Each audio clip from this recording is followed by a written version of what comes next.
Le 21e siècle sera spirituel ou ne sera pas. Eh bien, il l'est. Aujourd'hui, la religion fait vendre.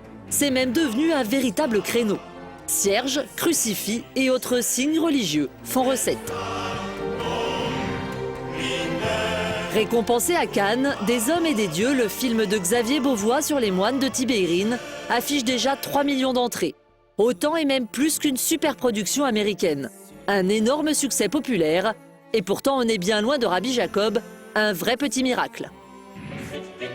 Et pendant que certains multiplient les pains, d'autres espèrent bien multiplier les billets. Les maisons de disques ont été les premières à surfer sur la vague du spirituel. Et aujourd'hui, ce n'est plus Johnny que l'on trouve en tête de gondole, mais bien des prêtres et des nonnes. J'espère bien gagner de l'argent avec les sœurs, bien entendu. Les producteurs se frottent les mains, mais pour les religieux, pas question pour autant de céder aux sirènes de la gloire et de l'argent. Mais notre genre de vie ne changera certainement pas, donc il sera toujours modeste, il est quand même assez austère. Comment la religion est-elle devenue le nouveau business du disque, un effet de mode ou un vrai retour à la spiritualité? Les premiers à avoir créé l'événement autour de la religion, ce sont eux, les 3 prêtres de Spiritus Dei. Ce boys band catholique est déjà disque de diamant. Plus de 500 000 albums vendus, 3e meilleure vente de disques de l'année. Le bon Dieu pourrait bien leur avoir donné un petit coup de main. Le groupe a été créé à l'initiative de l'évêque le plus médiatique de France, Monseigneur Di Falco. Il cherchait le moyen de financer une école à Madagascar. Et ce n'est pas Dieu qui lui a soufflé la solution, mais l'un de ses apôtres people. La genèse de ce projet, c'est la rencontre avec Didier Barbelivien, que j'avais eu l'occasion d'inviter dans mon diocèse il y a quelques années. Quand j'ai parlé de ça à Didier, il m'a dit « mais après tout, est-ce que tu as des prêtres qui chantent ?» Et à partir de là, l'idée est née de faire un CD. Un succès incroyable pour ces reprises de grands classiques populaires. Mais ils ont beau remplir des églises comme d'autres remplissent des stades, nos 3 stars des cathédrales ne se sont pas pour autant écartés du droit chemin. On ne fait pas ça pour l'argent, c'est pour une cause, c'est pour un projet. Leur succès est tel que le projet d'école de Madagascar est maintenant largement financé. Alléluia. Le filon semble bon, alors la concurrence fait rage. Les dernières arrivées sur le marché de la religion, il faut aller les chercher au fin fond du Vaucluse. Ce sont elles, les nonnes de l'abbaye de Notre-Dame de l'Annonciation, des bénédictines qui vivent cloîtrées, totalement coupées du monde. Nous sommes la seule télé française à qui ces nonnes ont accepté de parler, mais sous certaines conditions. Nous nous sommes donc pliés à leurs exigences, partagé avec elles un moment de prière et réalisé notre interview derrière une épaisse grille de bois. Et pas d'exception à la règle, ces nonnes ont enregistré un album de chants grégoriens pour le compte d'un grand label.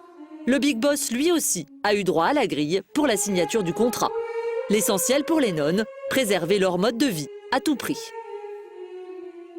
Ça a changé du quotidien, mais le fait de chanter, ça ne nous change pas du tout du quotidien. On le fait plus de 5 heures par jour.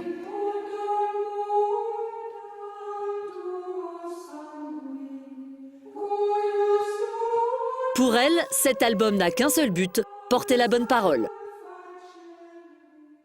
Nous ne l'avons pas fait pour nous faire connaître, mais pour faire connaître le chant et la prière de l'Église.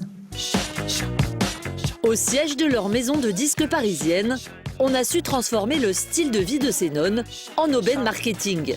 Avec elles, l'argument de vente est tout trouvé. On va finir à 25 000 en mise en place. Très bien.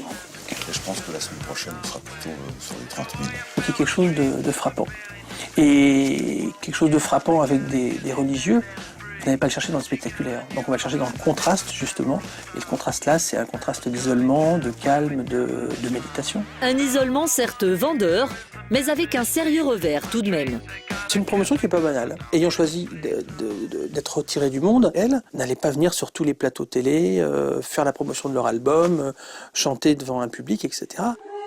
Et pour les nonnes, pas question de transiger. La règle, c'est la règle, surtout quand elle vient du ciel. Ça fait partie du contrat, il n'y aura pas de concert. Pas facile de gérer les contraintes des nonnes pour une maison de disques plus habituée à subir les frasques d'Amy Winehouse ou de Lady Gaga, leurs 2 têtes d'affiche au comportement pas vraiment catholique. Ces sœurs sont signées sur le même label que Lady Gaga. C'est amusant dans l'idée du contraste. On n'a pas réussi à avoir un duo.